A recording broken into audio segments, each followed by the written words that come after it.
periodismo no está cercado, donde no se deforma la realidad por militantes de un lado y del otro. Por suerte, algo primitivo está surgiendo, una especie de grito o un ladrido. Cuidado, perro que ladra también puede morder. En la calle, donde las jaurías ya se están encontrando, o adentro, o sea, digamos, desde el canil.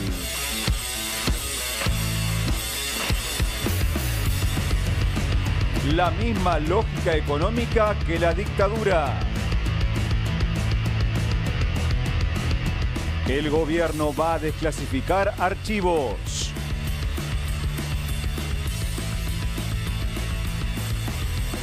La motosierra sobre las políticas de la memoria. El consumo de carne más bajo en 28 años.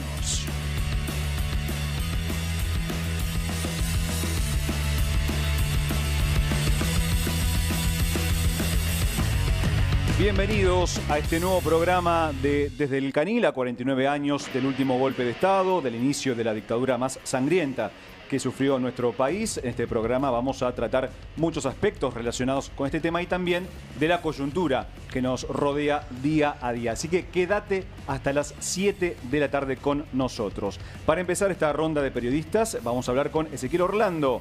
Ezequiel, ¿misma lógica del gobierno que la dictadura? Sí, hoy es un día para ejercitar la memoria, para conseguir la verdad y para obtener justicia. También por eso me parece importante hacer un repaso, una reflexión sobre el modelo económico que tenía la dictadura cívico-militar. Lo leía incluso un tuit de Javier Timerman esta mañana, donde él recordaba lo que le pasó a su padre Jacobo, que fue secuestrado por la dictadura y le quitaron la empresa. A un empresario le quitaron, incluso era un medio de comunicación, la opinión, ¿no? Y esto tiene que ver también con el modelo que había detrás de ese momento, que también quería acallar al periodismo, por supuesto. Claro. Todo eso creo que también va a ser transversal al programa de hoy, pero me quiero concentrar en el modelo económico de la dictadura. Hasta antes de 1976, básicamente, no había precios en dólares en los clasificados de los diarios, los inmuebles se promocionaban, se publicaban en pesos, ¿sí? A partir de la dictadura, la dolarización, en realidad esta economía bimonetaria, pasó a ser el eje a partir del cual toda la historia argentina se manejó. Y otro tema también fundamental fue la deuda externa, que la dictadura la multiplicó por 6, por lo tanto los números que antes preocupaban a algunos gobiernos pasaron a ser condicionantes de las políticas económicas que se podían aplicar en las siguientes administraciones. Y eso lo traigo también al día de hoy, donde seguimos hablando de dolarización y donde la deuda externa sigue siendo un condicionante. No quiero tampoco adelantarme a lo que va a decir mi compañero Ariel Maciel, pero sigue siendo un condicionante los dólares, la deuda externa de las políticas económicas que vos puedas llegar a tomar. Y también lo comentábamos la semana pasada, el gobierno está urgido, desesperado por conseguir los dólares del Fondo Monetario Internacional. Y eso tiene que ver con una de las herencias que dejó la dictadura cívico-militar del 76, que es la dependencia externa, la dependencia de dólares. Hemos cambiado mucho entonces, Hasta acá, mira, acá tenemos justamente la deuda pública y privada del 76 al 83, donde vemos que pasó a ser exponencial, ¿no? Sí, un crecimiento muy, pero muy importante la que tuvo. Y esto fue una de las herencias que nos dejó la dictadura.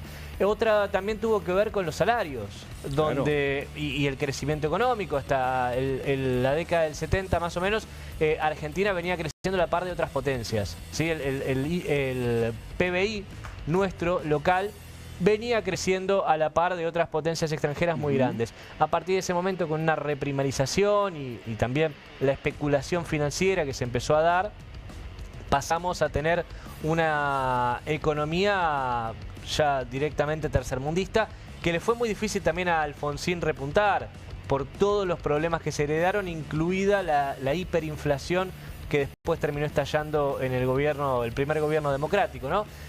Y otro de los factores que mencionaba recién, otro de los indicadores, era el salario. Sí. Los ingresos de los trabajadores durante la dictadura cívico-militar se desplomaron. Podríamos también verlo ahora con lo que está pasando, con esta caída de la actividad económica, que fue una de las mayores de la región, y también con estos techos que le pone el gobierno a las negociaciones paritarias y este desplome también que tienen los ingresos de los trabajadores, y por qué no también sumar de los jubilados. ¿Podríamos hacer un paralelismo con eso? Bueno, hay muchas consecuencias, hay muchas políticas económicas que se pueden emparentar con lo que está pasando. También se puede emparentar el tema de boom de importaciones, ¿no? Porque los 70... El DM2. Bueno, claro, sí. Claro, exactamente. Sí. Con viejas publicidades, ¿te acordás que decían no compre nacional, compre de afuera también? Claro, la silla que se rompía porque era argentina y cuando le ponían una silla importada era alta calidad, ¿no? Claro. Bueno, es todo la campaña anti-argentina, básicamente, podríamos decirlo, es parte de lo que arrancó con la dictadura cívico-militar. Bien, bueno, otro dato fundamental para aportar, la pobreza antes de la dictadura era del 5%, un poquito menos, y después de la dictadura al 22%, y después increciendo aquí en Argentina. Muy bien, gracias Ezequiel. Ahora vamos con Ariel. ¿El mercado huele un fracaso de la tablita del gobierno, Ariel? Mira, sabes que justamente con Ezequiel veníamos en línea pensando en las herencias que había dejado la dictadura militar y en un punto cómo la historia termina siendo circular. Total. También en materia económica y en las decisiones que toman los gobiernos. Para complementar lo que decía Ezequiel, el salario, los asalariados en lo que va en el gobierno de Javier Milei transfirieron 31 billones de pesos hacia sus empleadores. Tremendo. ¿Sí? Digo, para tener en cuenta, exactamente, para tener en cuenta la pérdida justamente de lo que significa un modelo y hacia dónde apunta. ¿Qué estaba pasando? Ezequiel habló de un tema clave, los dólares, ¿sí? La Argentina dolarizada, pero especialmente esta ultradependencia de los dólares. ¿Cuál es la lógica y la discusión que estamos teniendo hoy en día? Es el atraso cambiario, ¿no? ¿Cuánto vale un dólar contra un peso, ¿no? Y cuántos pesos necesitamos para tener un dólar. La discusión económica. ¿Sabes que este crawling peg, esta tablita sobre cómo usamos los dólares para que los pesos para que el dólar no se escape, tiene una historia que la podemos buscar allá en 1976, cuando el ministro de Economía del primer gobierno dictatorial fue José Alfredo Martínez de Hoz, que había implementado justamente esa tablita, ¿no? Donde te decía cuánto subía el precio del dólar y se había trazado justamente eso. ¿En qué momento explota y se va el primer gobierno de Jorge Rafael Videla? Cuando la economía justamente le va muy mal y esa tablita termina implosionando el primer modelo económico de la dictadura. Ari. No hay que ir muy lejos. Y por eso hoy quería contarte qué está pasando con las reservas del Banco Central. ¿Sí? ¿Te puedo hacer una consulta antes, sí, Ari? Claro. El tema de la tablita, el tema del crawling peg, sería una devaluación planificada por parte del gobierno. Exactamente. A ver, con la misma lógica, devaluar, sí, que la devaluación y la inflación estuvieran en línea y mantener justamente... Exacto. Claro. Entonces, en ese contexto lo que buscaba era decirle a todo el mundo que la Argentina estaba a la altura del dólar, ¿sí? Tenía la misma fortaleza del peso que el dólar. Era pensar en una moneda que no era propia y no manejar su economía. Vamos, el neoliberalismo... y la integración de la Argentina a la economía mundial y sin tener en cuenta los costos de los argentinos. Esto es realmente central. Pensar la economía en otra parte del mundo y no pensarla específicamente en la Argentina y para los argentinos. Te decía el tema de las reservas internacionales del Banco Central, 196 millones vendió el viernes, lo dijo Ezequiel la semana pasada. ¿Cuál es el punto? Los cálculos que varias fuentes que estuve consultando me dicen que son alrededor de 10.600 los millones de dólares negativos en las cuales están las reservas internacionales del Banco Central. ¿Sabes a qué se parecen? A ver, a las reservas que entregó Sergio Massa cuando era ministro de Economía de Alberto Fernández. No estamos hablando del último día, donde eran 11.000 y pico. Sí. Había unos 500 millones menos todavía.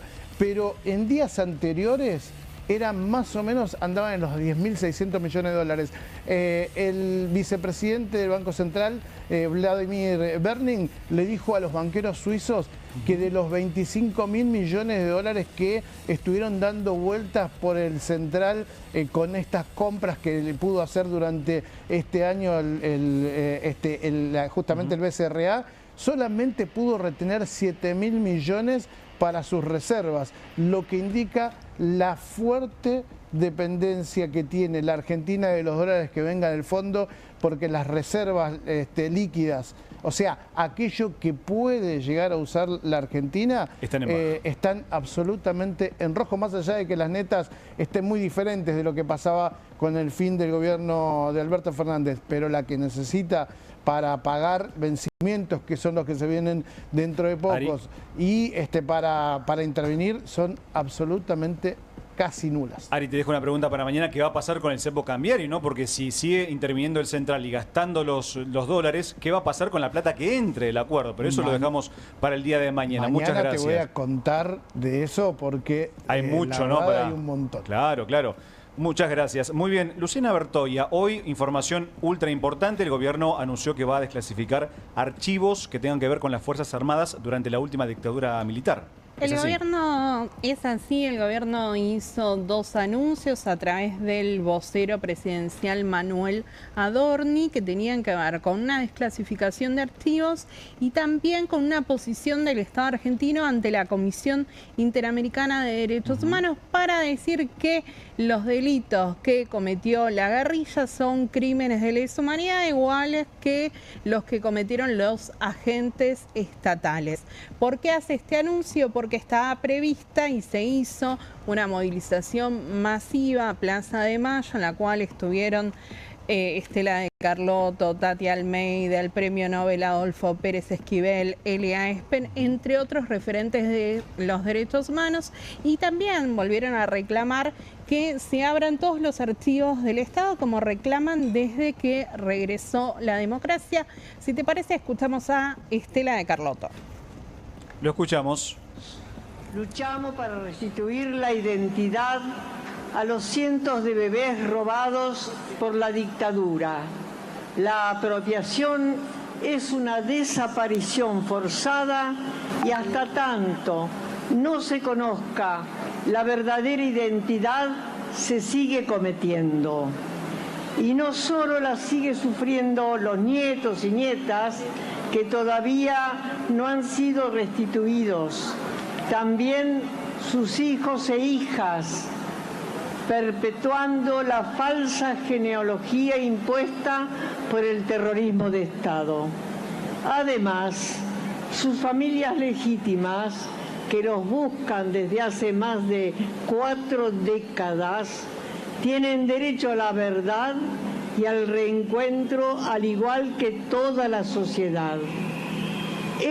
Muy bien, Luciana, ahí escuchábamos a Estela de Carlotto. Con relación a la desclasificación, esto ya había sido anunciado por Cristina Kirchner. ¿Qué pasó en el medio? Vamos a tratar de entender un poco qué es lo que está anunciando el gobierno. En enero del año 2010, cuando los juicios empezaban a tomar envión, Cristina Fernández de Kirchner firma el decreto 4 de 2010 que ordenaba desclasificar, sacarle la clasificación de seguridad a toda aquella documentación en poder de las Fuerzas Armadas referida al periodo 1976-1983. Después de este decreto, lo que sucede es tanto en el Ministerio de Defensa, con el impulso de Garré, y después cuando se crea el Ministerio de Seguridad y va Garré, se crean equipos para relevar qué eran estos archivos. Estos archivos fueron aportados mayoritariamente a las causas en trámite y también algunos se pueden consultar en una web que se llama Archivos Abiertos. Sí. Cuando durante muchísimos años se dijo que no quedaba ninguna documentación del periodo en la Secretaría de Inteligencia. Cuando llega la intervención de la ex fiscal Cristina Camaño, lo primero que comprueba es que documentación había. Entonces se crea un programa para desclasificar información desde el año 56 hasta el 9 de diciembre del 85. Ese día es cuando la Cámara Federal porteña dicta la sentencia en el juicio a las juntas. En el medio se crea una mesa conjunta con los organismos para ver qué iban a hacer con esa documentación. Hace unos meses, Abuelas de Plaza de Mayo, que ahí la veíamos a Estela, el CELS, Memoria Abierta, le preguntan a la CIDE qué pasaba con esta mesa.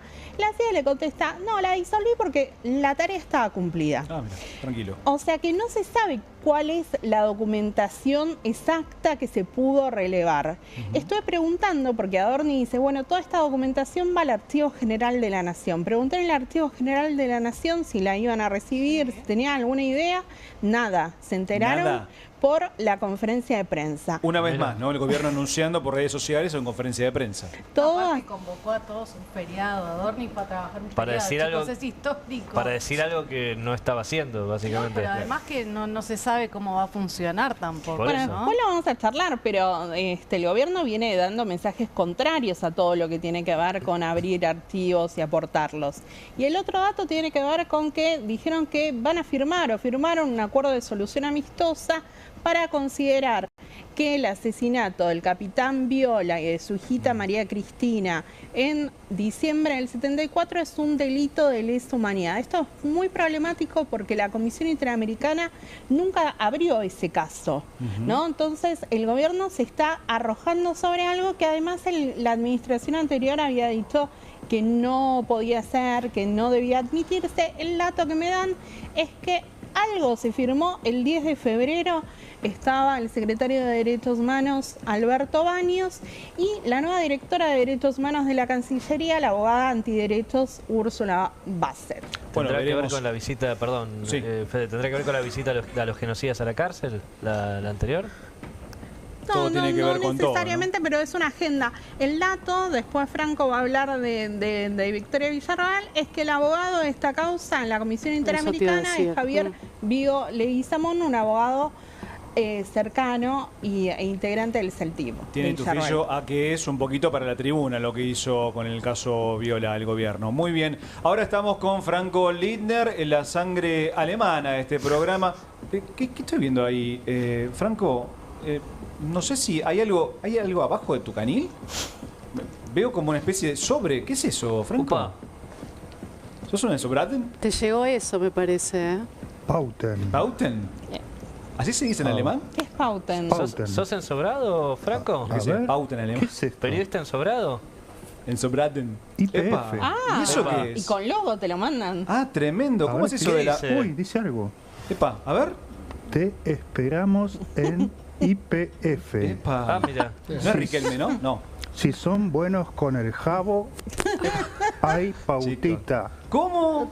¿Pautita o platita? Si son buenos con el jabo, hay pautita. Hermoso. Opa. Santi, firmado Santi. Santi Caputo. ¡Epa, epa! ¡Qué escándalo! Franco, ¿de qué se trata? ¿Qué es esto? Me parece que hay ¿Es una una confusión invitación? acá. Es Pero- Santi ¿No sos un Caputo. ensobrado? Me parece que estamos meando afuera de talco. Epa. ¿Qué? Pero tenía tu nombre. Decía Franco, ¿no? ¿eh? ¿No? ¿No? No. Ah, mirá. Ahora no es el Entonces, otro. es para Entonces todos. era para Conan. Santi Caputo, la pauta no es premios y castigos, no es un mecanismo para castigar a los que no dicen lo que vos querés y premiar a los que te chupan las medias, a vos y al jabo. No es así, estás equivocado, ¿eh? Nosotros acá somos periodistas, no somos amigotes, no somos Johnny Viales, ¿eh? Mira, esto me da el pie para hablar de lo que vengo a hablar hoy, que es la mentira oficial de la pauta cero. Apa. Sí, ¿de qué se trata? Hace exactamente 460, me tomé el trabajo de contarlos, ¿eh? Son Epa. 469 días que Javier Milei viene mintiendo sistemáticamente. Es un año, 3 meses y medio, 469 días. Desde el 10 de diciembre del 2023. ¿Por qué miente, que Franco? asumió. ¿Qué dijo ese día? su discurso de Asunción, Tantas cosas dijo, pero una de las más importantes para los periodistas, dijo que se terminaba la pauta oficial, que se terminaba la publicidad oficial, que es el mecanismo que tiene un gobierno de publicitar sus actos en los medios. Es algo totalmente normal y lícito y que históricamente se da. Pero ahora, bueno, como venía... YPF aumentó 40% la pauta el año pasado, 97.100 millones Qué de casualidad. pesos. 97.100 millones de pesos Exacto. fue lo que entregó YPF en pauta publicitaria el año pasado, 40% más que en 2023. Esto que dice Z exactamente se da en el último balance de YPF, que son 97.100 millones de pesos. Son casi difícil 100.000 millones. dimensionarlo. Casi 100.000 millones de pesos. Cuando un año antes, cuando gobernaba Alberto Fernández, habían sido 31.000 millones de pesos. Triplicó la cifra de Sí, Alberto Fernández. devengando con la inflación, digamos que subió un 40%. Pero fíjate, tremendo. el tipo que dijo a partir de ahora hay pauta cero, Claro. es el que está gastando más en publicidad oficial, en pauta, que Alberto Fernández y los cucas, ¿no? Como le dicen ellos. Pero además, Franco, la pauta publicitaria tiene un rasgo que es característico y que es importantísimo, que es la transparencia.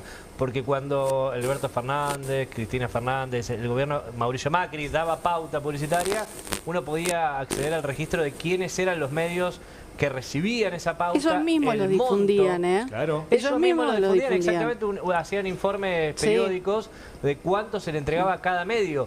Ahora tenemos a YPF, pero no es la única, Banco Nación, Aerolíneas Argentinas, Aerolíneas, tal cual. exactamente, que están dándole miles de millones de pesos, que son nuestros, porque son empresas Con estatales. la tuya, ¿no? Sería. ¿A quién? ¿A vos no? No, y te digo más. Cuando la justicia, porque Editorial Perfil fue a la justicia, porque está discriminada por este gobierno en cuanto a pauta publicitaria, cuando la justicia le pregunta a YPF en qué medios se está pautando, YPF ¿qué responde? No ¿Qué te lo respondió? podemos decir porque somos una empresa privada. Ah, tremendo. mirá. Una empresa privada. Mirá lo que- Pero, cuando no es privado una tiene empresa, participación ¿no? estatal Mirá. y es un ente estatal. O sea, Franco, no hay ninguna información acerca de los principales beneficiados, no digamos, te dicen de a esa quién le pauta. están... Obviamente, si vos ves la tele y ves los avisos de Ah, sí, por YPF supuesto. Le o vamos ves a los preguntar anuncios a de YPF Dorni. en los medios, está claro en dónde está pautando. Ahora, Total. ellos no lo informan. Hay un solo caso donde donde se vieron obligados por la justicia a informarlo y es Aerolíneas Argentinas, que está judicializado y que ahora todavía no dieron los nombres, pero van a tener que decir en qué empresas están anunciando. Igual lo que pone de pauta Aerolíneas o Banco Nación al lado del YPF son migajas. La torta importante de pauta oficial por izquierda, porque no la están Sí, sí, repartiendo por presidencia, sino que la están repartiendo por izquierda, para no dar los números, es YPF. ¿Sabes quién está en YPF? ¿Quién? Guillermo Garat, que es el vicepresidente a cargo de Marketing, Comunicación y Relaciones Institucionales. ¿Quién es Guillermo Garat? ¿Quién es? socio de Santi Caputo, el que nos mandó siempre ahí Santi, ¿no? Este simpático Merodeando. sobre. Santi Caput, como le decimos en Alemania. Estás en todos lados porque como está Dios. medio cascoteado. Santi Caputo y Guillermo Garat son socios en la consultora Move.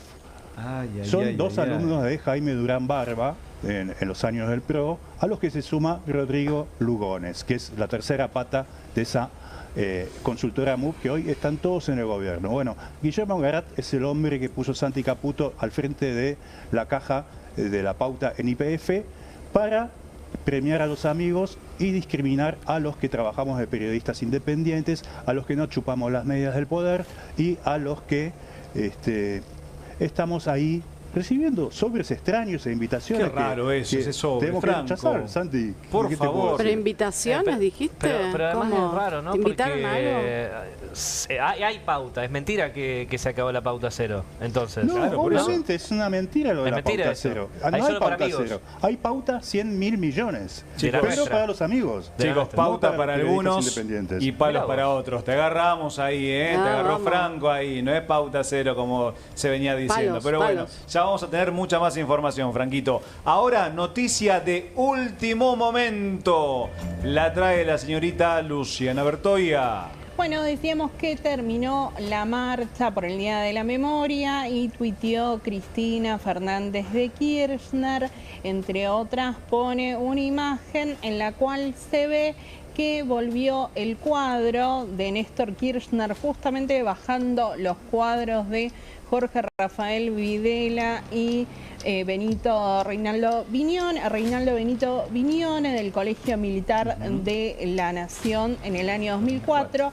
Esta imagen había sido sacada de la Exesma por orden del secretario de Derechos Humanos Alberto Baños hace unas semanas y por decisión de los integrantes de Hijos, de la agrupación Hijos, se volvió a colocar. En la colocación estuvieron, entre otros, Máximo Kirchner y Guado de Pedro, y ahí Cristina Fernández de Kirchner decía: por más que quieran, no van a poder, en un mensaje al gobierno de Javier Milei. Vamos a tener muchas más novedades, ¿no? Porque el día todavía no terminó y va a haber cataratas de tweets, así que quédate en la continuidad informativa de Bravo TV porque va a haber mucha, pero mucha información. Ahora vamos con Natalia Bacareza. ¿Sabes que me desperté hoy muy temprano, Natalia? Sí, yo también. A eso de las 4 y algo de la mañana, y veo un mensaje de YouTube que decía...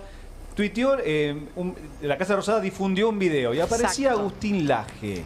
Video polémico, si los hay. ¿Qué dijo en ese video Agustín Laje? Ya estaba listo, digamos, desde toda la semana, ¿no? Este mensaje que difunde aparentemente todos los 24 de marzo el Gobierno Nacional a través de las redes sociales, en este caso por la página oficial de la Casa Rosada, un video de cerca de 20 minutos, 19 minutos 30 segundos. El que tuvo tiempo y ganas de verlo y no se aburría en el transcurso porque empezó, obviamente... ¿no? Difícil. O se indignaba por lo que veía. O se indignaba, ahí lo tenemos, ¿no? Así comienza Día de la Memoria y la Verdad y la Justicia completa. El mismo título que habían usado el año pasado y ahí lo vemos, podríamos decir, al asesor, al político, al referente, al director de la Fundación Faro, que es el think tank de la libertad base, o sea, el pensamiento de todos los libertarios del gobierno de Javier Milei, dando una clase de historia, ¿no? Parecía al día de hoy, pero con una teoría distinta o con una ideología distinta.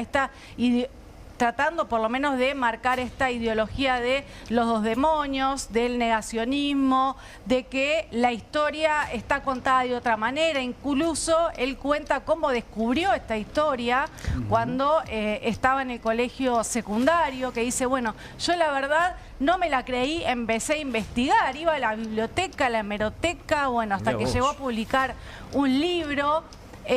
Cuenta detalladamente cuál es su parte de la historia, se ven imágenes de la guerrilla, de montoneros, incluso también en esta polémica que instauró el gobierno nacional con una cifra, ¿no? Los 30.000 desaparecidos, algo que es la bandera que reivindican las organizaciones, exactamente, derechos humanos, los partidos políticos, tanto de la izquierda como de otros sectores, porque hemos visto a diferentes, salvo a La Libertad Avanza, todo el arco político en el día de hoy tuvo un mensaje de recordar este día. No enterrarlo, ¿no? Como pretende el gobierno, como pretende, por ejemplo, el diputado Sper decir ya nos olvidamos de esto. Ya pasó. Pero yo quería recordarles un poco, ¿no? También no ir muy atrás. Ahí veíamos las imágenes de lo que fue el debate presidencial, ¿no? Que lo llevó a ganar el Poder Ejecutivo a Javier Milei, y en un segmento donde se plantea la cuestión de derechos humanos, esto decía Milei. Lo escuchamos. Hacemos por la verdad. No fueron 30.000 los desaparecidos, son 8.753. Por otra parte, estamos absolutamente en contra de una visión tuerta de la historia. Para nosotros, durante los 70 hubo una guerra. Y en esa guerra, las fuerzas del Estado cometieron excesos. Y por tener el monopolio de la violencia, le vale todo el peso de la ley. Pero también los terroristas de Montoneros, los terroristas del ELERT, mataron gente, asesinaron gente, torturaron gente, pusieron bombas, e hicieron un desastre y también cometieron delitos de lesa humanidad. Tremendo, tremendo, Milei. Y recordando este video que es esclarecedor, además Agustín Laje, y yendo al video de hoy, no dijo una sola palabra sobre el tema dictadura militar. O sea, hablaba de Montonero Sierra. No fue una dictadura, fue una guerra. Claro, por eso, O sea, no dijo nada. de dos bandos, ¿no? O sea, si quiere contar la historia completa, también se olvidó de esa parte, digamos, ¿no? Por así decirlo. Claro, la historia completa además es casualmente la misma versión que daban los militares durante la dictadura. Exactamente. O sea, casualmente tuvo que irse a buscar a una biblioteca el mismo relato que decían los militares. Sí, e instalan también que los desaparecidos no comienzan el 24 de marzo del 76, lo cual es obvio y es algo que denuncia el movimiento de derechos humanos, que pidió que se juzgue el operativo Independencia. Sin ir más lejos, el hijo de la presidenta de Madres de Plaza de Mayo, línea fundadora, fue desaparecido en el año 75. Bueno, un discurso que, como veíamos, no es algo nuevo de Javier Milei. Sabíamos que iba a ser una cuestión de mucho debate en la campaña electoral, incluso sobre todo por el rol que tenía Victoria Villarruel, que ahora en un rato va a hablar Franco al respecto, porque, bueno, ella tiene un padre militar. Ahí la veíamos ya de jovencita en ese momento reivindicando, sí, jovencita todavía, bueno, ahí defendía a los militares y tenía una postura bastante parecida, ¿no?, a la que ha planteado Javier Milei en estos videos que hemos visto el 24 de marzo, así que también podemos escuchar para debatir qué era lo que planteaba Villarruel. ¿Dónde pone el golpe usted el 76? ¿Dónde pone el golpe? ¿En qué lugar lo pone en la historia? ¿Cómo lo califica? Creo que la situación en ese momento realmente era muy difícil, existían muchísimos atentados por día y sin justificar esta situación, la realidad es que los atentados terroristas a partir de ese momento comenzaron a decrecer y la población comenzó a estar más protegida. Tremendo. Tremendo. A raíz de la presencia militar, la población estaba como más contenida, más protegida, o sea, defendiendo, ¿no?, eso trágico que hemos vivido todos los argentinos y que lo sigue planteando, ¿no?, en el día de hoy. No se rinde. No se rinde, ¿no? No se rinde. Bueno, de hecho ya hemos visto, ¿no?, estas imágenes que hablábamos hace un rato de legisladores reuniéndose con genocidas en la cárcel. Esto de que el gobierno en algún momento se ha planteado esta posibilidad de indulto, incluso algunos de los detenidos por obviamente por la cuestión de la dictadura en 1976, que gracias a Dios fueron enjuiciados y hoy están encarcelados tras las rejas. Pero bueno, Milei tiene una divergencia con la historia, cuenta una parte de la historia, ¿no? Parece que tal vez se confunde hasta algunos nombres. Le pasó...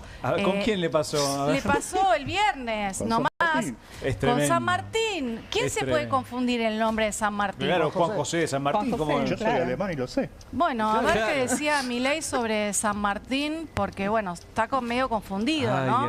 Con respecto a esto. Y además formó en valores a cada uno de sus integrantes. Esto resultó fundamental para alcanzar el éxito en la campaña libertadora del general don Juan José de San Martín.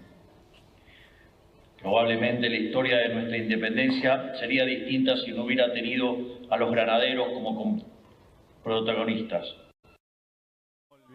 ¿Cómo olvidar a Juan José de San Martín, chicos? Pero dice dos veces, Juan José de San Martín. Claro. Pero aparte lo tenía escrito, eso es lo más triste. Se lo escribieron mal, capaz, qué sé yo. No Alguien sé. que le escribe los discursos. Si se confunde con eso, ¿cómo no se va a confundir con la historia de lo que pasó realmente? Tiene varias que le cuesta leer. Él es mucho... se siente mucho mejor, por ejemplo, una entrevista televisiva. Claro. Donde, sí, dice 80.000 veces, o sea, digamos, pero bueno, no va con cualquiera, Nati. No va con cualquiera, obviamente. Acá cuando no se anima, le toca leer, ahí se trabuca. Complica. Ahí se complica. Igual, ¿no? Bueno, sí, bueno, Nati, y parece que parte de la historia argentina también lo tiene complicado. Lo que me resultó curioso del video de Agustín Laje es que no aparece Bullrich, ¿no? Porque antes, hace 2 años, era una montonera de bombas y de repente ya no era nada de eso. Muy bien, quédate hasta las 7 de la tarde porque tenemos mucha más información aquí en Desde el Caribe. Quédate.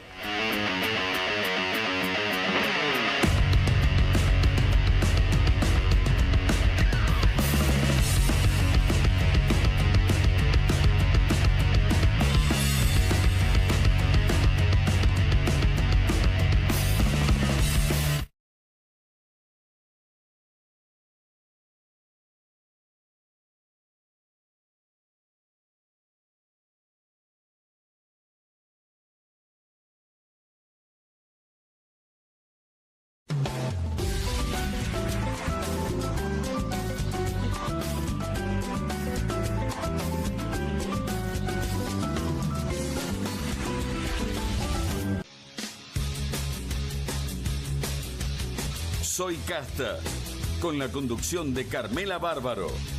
Un programa diferente de mujeres, plural y picante. Soy Casta, de lunes a viernes a las 19 por Bravo TV. 1, 2. Bueno, dale, arranca. ¡Pará! ¡Mike! Van a hacer el video con el inodoro con manchas de sarro. Pero si siempre uso lavandina. Eso no lo remueve. ¿Por qué no probás limpiando con Harpic? Que llega a los rincones más difíciles, eliminando por completo el sarro y desinfectando. ¡Vamos! Para cualquier desafío que te dé el inodoro, nada mejor que Harpic. Qué bien me caen los que viven como si nadie los estuviese mirando. El que no es tímido ni a palos. La que no se queda en el fueguito.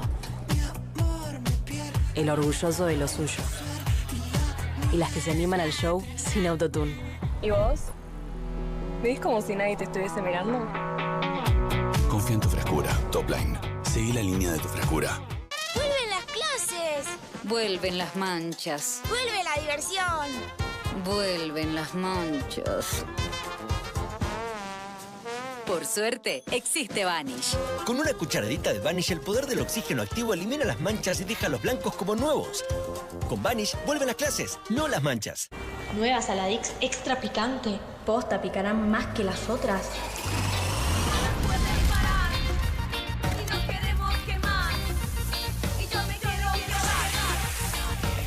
Porque tus ganas de picante son imposibles de apagar. Nueva Saladix extra picante.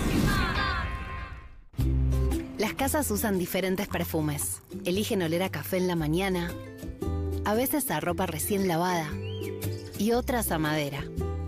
Pero cuando quieren oler a limpio, eligen Prosenex. Sentí el perfume de la limpieza. Prosenex, limpieza que se siente.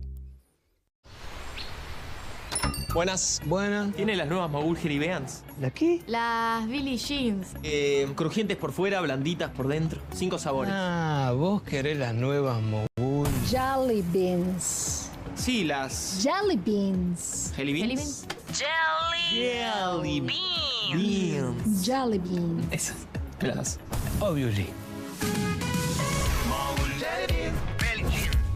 Pedirás como quieras, pero probar. Nuevas Mogul Jelly Beans. Pedilas como quieras, pero probalas.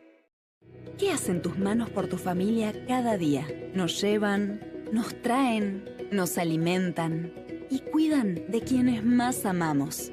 Hacé algo por ellas también. Espadol es el único jabón con el poder antibacterial de Espadol que protege tus manos y a tu familia. Recomendado por la Sociedad Argentina de Medicina. Porque solo Espadol es Espadol. Llegaron las nuevas galletitas Kofler. Rellenas con el sabor único de Bonobón y el más delicioso chocolate Kofler. Tentate con lo último en galletitas. Con movimientos circulares. Tu rutina de skincare te debe traer muchos seguidores, pero este baño te los quita. Pero si yo ya limpié mi inodoro con Harpic. Sí, pero te falta el resto de las superficies. Necesitas el Harpic Baños. El rojo, que saca manchas difíciles, desinfecta y deja impecable tu baño. Para cualquier desafío que te dé el baño, nada mejor que Harpic.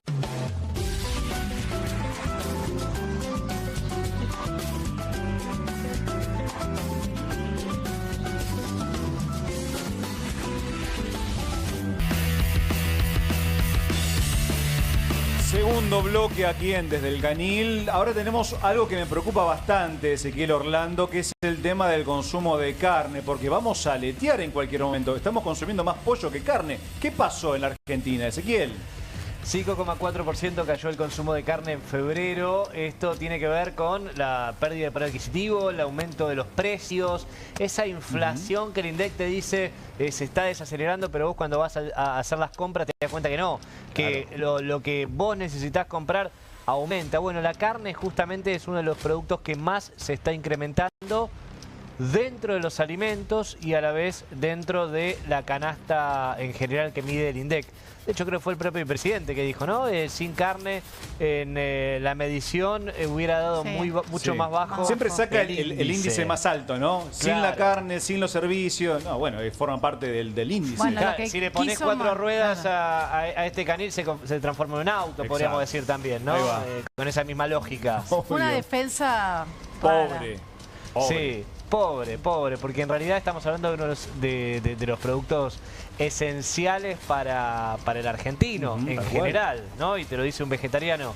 Mira, no sabía. Esa frase hace 20 años, pero De Boca y vegetariano, es importantísimo para la dieta argentina, al punto de que lo estamos midiendo de esta manera, ¿no? Según CICRA, que es la cámara que abarca justamente a las compañías, los argentinos consumieron 48,8 kilos de carne anualmente. Esto son 2,8 kilos menos que el año pasado. Pará, Ezequiel, o sea, en comparación al peor año de los últimos 30, que fue el año pasado, consumimos menos en enero. En febrero. En febrero, perdón. Sí, exactamente. 2024 fueron los peores años, exactamente, Fede, porque fueron los años en que menos carne se consumió. Y pensá que tuvimos la devaluación de Milei en diciembre cuando asume, que eso dispara todos los precios de la economía. Y eso repercute en diciembre, enero, febrero, y después empieza a mermar un poquitito el impacto. Pero eso dispara mucho los precios. La carne fue uno de los productos que más subió, después no, y después volvió a subir de nuevo ahora en esta etapa. Entonces, si consideramos contra 2024, que fue el peor año, en febrero incluso cayó más todavía el consumo de carne que nos espera, de los argentinos. Por Dios. ¿Te puedo agregar? Por supuesto. Hablábamos hace un ratito del tema de lo que tiene que ver con la dictadura y el modelo. Digo, si te sobra carne en la Argentina, le sirve mucho al modelo exportador. Digo, hay más saldos para poder vender en el exterior y, en definitiva, transformar a la carne en un commodity que le sirve más para el extranjero que para el local, ¿no? Exactamente así, Ari. Ese es el modelo de Milei, que aunque no lo diga, pero se chocó con no una piedrita, es una roca inmensa, que es que China de repente dijo: che, voy a empezar a investigar las importaciones de carne porque estamos comprando demasiada. Opa. Entonces, con este parate que está haciendo China, cayeron 34% las importaciones de carne del país asiático. Eso significa entonces que los argentinos estamos consumiendo menos carne, pero además lo que querían exportar ahora no lo están pudiendo hacer. Tremendo ese. O sea que con el paso de los años tenía razón Cristina. ¿Se acuerdan cuando decía que había que consumir más cerdo? Decía más cerdo. Cristina. Bueno, veremos qué es lo que pasa en este 2025 con el consumo de la carne en las mesas argentinas. Bien, Ariel Maciel, la novela del verano podría llegar a decirle, esta venta de Telefónica a Clarín. ¿Se hace, no se hace? ¿Qué pasó con todo eso? ¿Te acordás cuando Guillermo Moreno llevó el bufoso? Cuando había llevado los guantes de box. Cierto, perdón, me adelanté. A la asamblea. La asamblea que estaban discutiendo con Clarín la participación del Estado. Bueno, algunos lo comparan con esa situación, esta decisión del gobierno de haber suspendido preventivamente el traspaso, la compra de Telecom de Telefónica de Argentina, una situación que, como nosotros te habíamos adelantado, la empresa perteneciente al Grupo Clarín no se había notificado todavía, estaban viendo qué iban a hacer una vez que le dijeran cuáles eran los argumentos, le llegara obviamente la respuesta más completa de la que difundió el gobierno el viernes a través de un tuit. Y de esta oficina de prensa. Ahora, se confirma un dato muy particular. Telefónica Argentina se llevó 1.245 millones de dólares. ¿Te acordás que te contamos de qué se trataba? Bueno, pelito para la vieja. Nadie va a devolver, no van a volver de España esos dólares que llegaron desde la Argentina. Por MP no va por nada. Porque en realidad esa cláusula que nosotros te habíamos contado se empieza a confirmar. Te lo contamos en exclusiva aquí desde el Canil. Te contamos que el Telecom se aseguraba tener la participación, que por más que el gobierno cambiara su posición o por lo menos ratificara lo que decía, en los hechos no iba a cambiar el negocio, y de hecho lo que se espera es que haya, en todo caso, que si esto se formaliza después de la apelación que seguramente hará justamente Telecom y llegue a una instancia final, será Telecom quien tenga que comercializar las acciones que se tenga que desprender. Y ya hay algunos jugadores, ¿te acuerdas que te contamos también acá que hubo otros jugadores que intentaron meterse en el mundo no lo de las dejaron, telcos, ¿no, Ari? que en realidad Telecom empezó y entró fuertemente y se quedó con el negocio, pero había algunos amigos del gobierno, algunos empresarios friendly que querían entrar en el negocio sospechosamente para algunos, decían no saben nada de telecomunicaciones y sin embargo estaban ahí, estaban muy pero muy entusiasmados por el gobierno para entrar ahí. Parece ser que están muy atentos a ver qué sucede finalmente con esto. Ahora, ¿qué es lo que parece?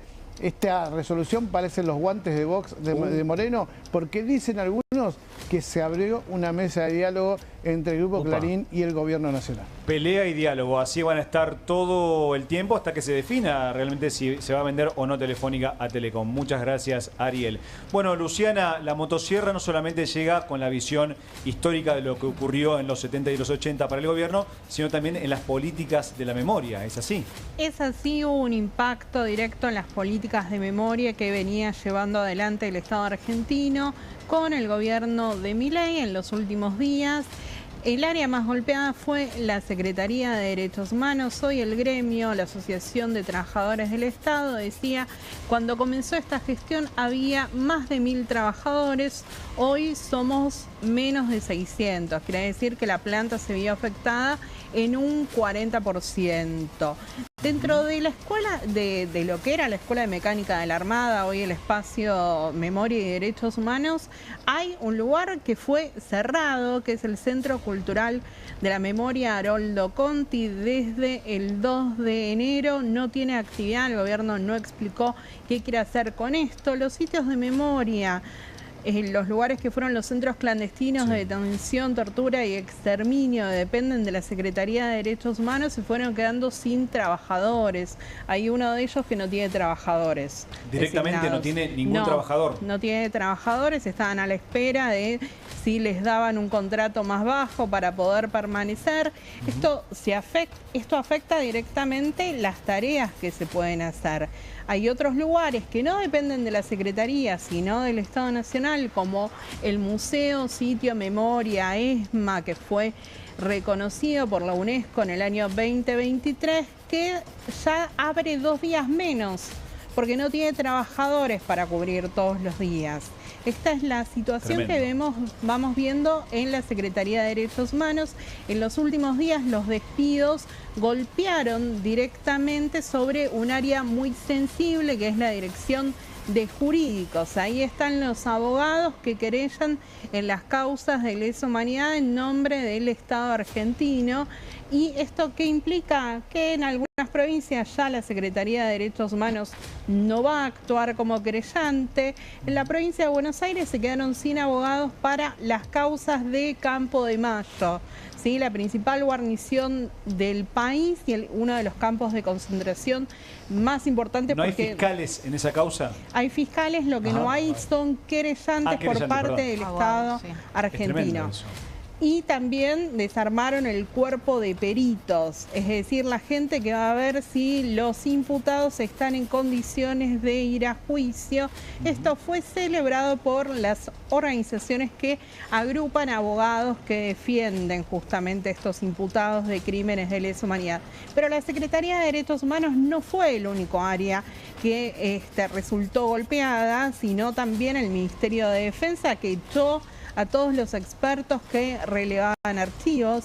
El Banco Nacional de Datos Genéticos, que es muy importante, que se crea durante la presidencia de Raúl Alfonsín para ayudar con la tarea de las abuelas de Plaza de Mayo, está desfinanciado, tiene el mismo presupuesto del año 2023. Desde Abuelas dicen estas partidas no alcanzan.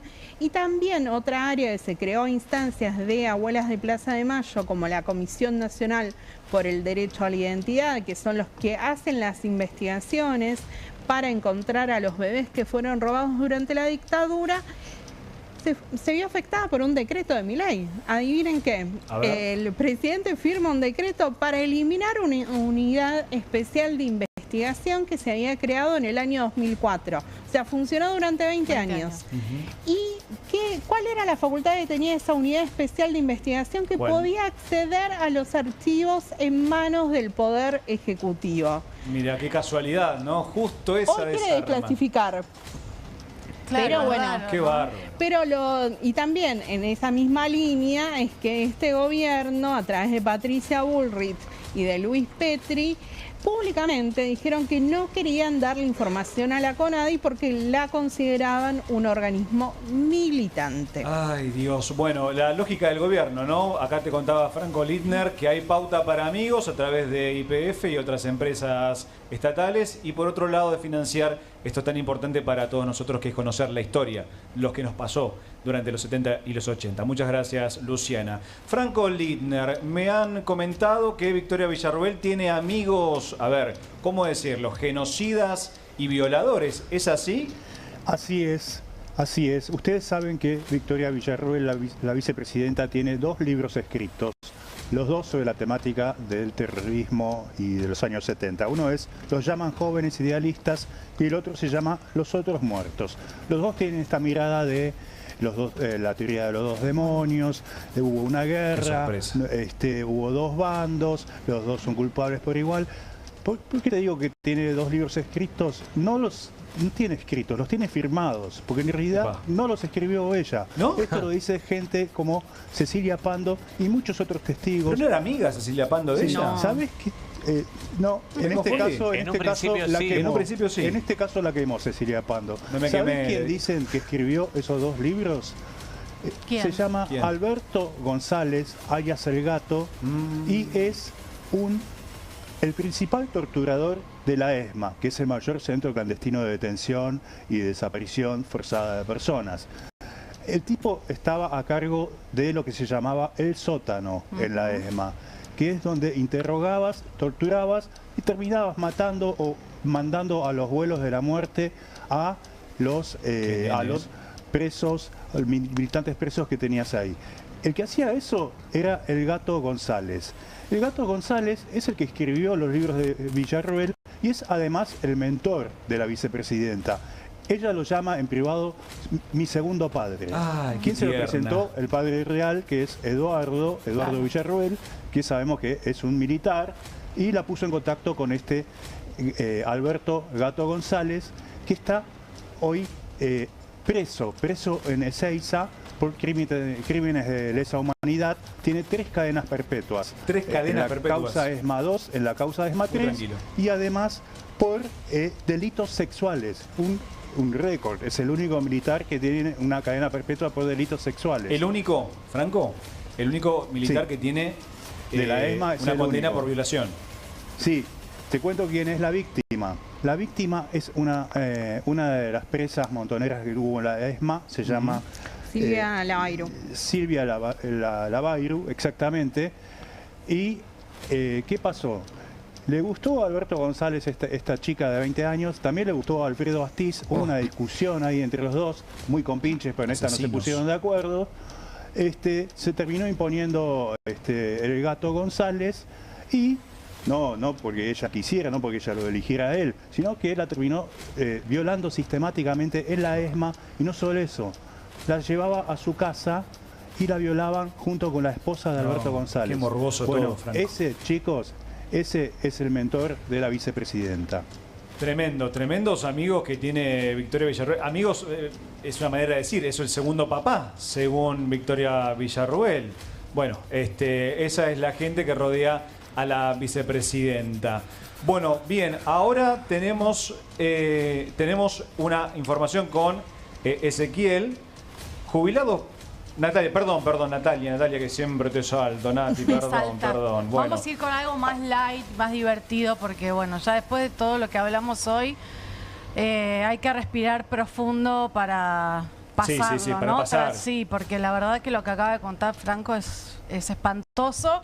Y bueno, un poco de esto ya va teniendo más efervescencia la campaña electoral. Lo vemos ahí un poco con cara de dormido, ¿no? Como siempre el expresidente Mauricio Macri. Bueno, pero era temprano. Era la mañana, sí. Y ya está. Ya era Chicos, así. arranca a las 11, 11:30, por ahí. Yo no veo una foto, un video que con Mauricio Macri con la cara despierta, que alguien lo maquille, que alguien le avise, le lave la cara, Pero estaba saludando vecinos, no estaba haciendo campaña. Empezaron los famosos civil. cara a cara. A vecinos. Cada vez más parecido a Franco. Cada vez más parecido, sí, a su padre. Claro. Empezaron las recorridas, en este caso la ciudad de Buenos Aires. Dicen algunas fuentes que Macri va a ser candidato, ¿no?, a diputado. Vamos a ver, todavía no está confirmado. No está confirmado. Tiene todas las ganas, ¿no? Porque hay carteles que dicen Mauricio 2025. Claro, hay carteles, sí, todo. Todavía están negociando y tratando de cerrar las alianzas. Incluso, bueno, él como presidente del PRO encabezó este fin de semana una cumbre con todos los dirigentes partidarios del PRO, el cual él creó y forma parte, y algo enojado se lo vio porque todavía no logra cerrar ningún acuerdo. Ya lo ha dicho, ¿no? Ya la ciudad de Buenos Aires ya quedó afuera, está enojado con el primo.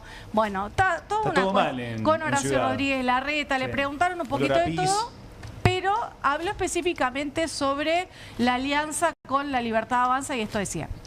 Se le pidió a Ritondo y a todos los dirigentes de la provincia de Buenos Aires que como diría ahí en Los Santos de mi devoción, por sí o por no, sepamos dónde vamos. Pero en la ciudad no ocurre eso de momento. No ocurrió, de hecho. No, de momento no ocurrió. ¿Y por qué no ocurrió? Ahí es difícil saber. ¿Va a haber alianza formal en la provincia entre La Libertad Avanza y el PRO? Ya te acabo de contestar. ¿La reta funcional?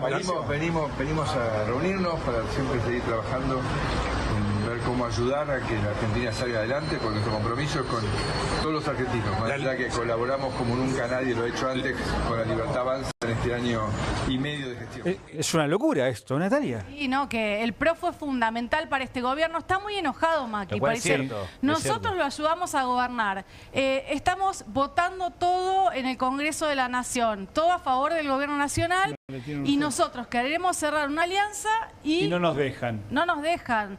Bueno, todavía, incluso mencionó algunos casos como Santa Fe, tampoco va a haber la posibilidad de ir a una alianza, en la ciudad de Buenos Aires tampoco. ¿Qué va a pasar en la provincia? Bueno, mandaron a Ritondo y a Santilli a ver si podían llegar a negociar algo. La semana pasada en la Casa Rosada con el jefe de gabinete, está todo en veremos. No hay nada, dijo.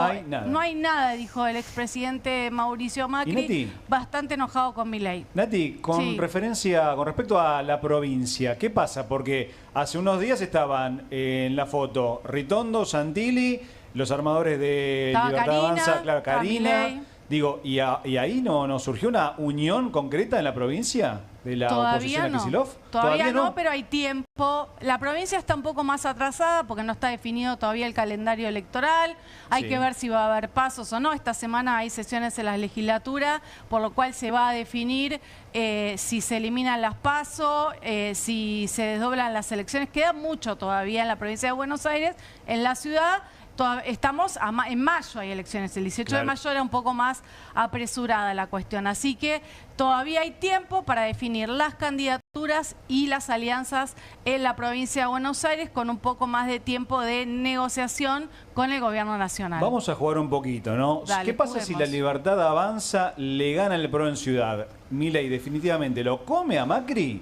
¿Ya lo desarticula a Macri dentro de ese rol de poder que aún tiene el expresidente? Mira, yo creo que va a estar difícil la elección en la ciudad de Buenos Aires porque está muy dividida. O sea, va a ir el PRO por un lado, Horacio Rodríguez Larreta con su lista, el PJ dividido, La Libertad Avanza por otro lado. Va a estar muy peleado, me parece, ¿no? Va a ser bastante incierto el resultado después de 18 años, ¿no? De gobernar el PRO. De gobierno amarillo. Exacto, de gobernar el PRO en la ciudad de Buenos Aires. Sería un fracaso para el PRO perder en la elección. Por supuesto. Creo que se va a mantener la hegemonía. Hay que ver qué candidato elige Macri para encabezar la lista. Claro, muy importante. Y qué apoyo va a tener. Se habla de María Eugenia Vidal. ¿Y cuál elige la Libertad exgobernadora Avanza? de Buenos Aires, ¿no? Pero Sí, bueno, de la provincia. Sí, fue legisladora. Pero también, Nati, ¿qué candidato elige la Libertad Avanza? Porque no es lo mismo Bullrich, cualquiera de las imágenes que pueda llegar a... Cualquiera de las figuras que pueda llegar a elegir. Muy bien, chicos. Tenemos mucho de qué hablar, nos quedaríamos 2, 3 horas. Mañana, obviamente, quédate vos ahora con Bravo TV, pero volvé mañana a las 6 de la tarde porque vamos a tener mucho más desde el Canil. Obviamente no somos leones, pero somos periodistas de raza que vamos a mostrar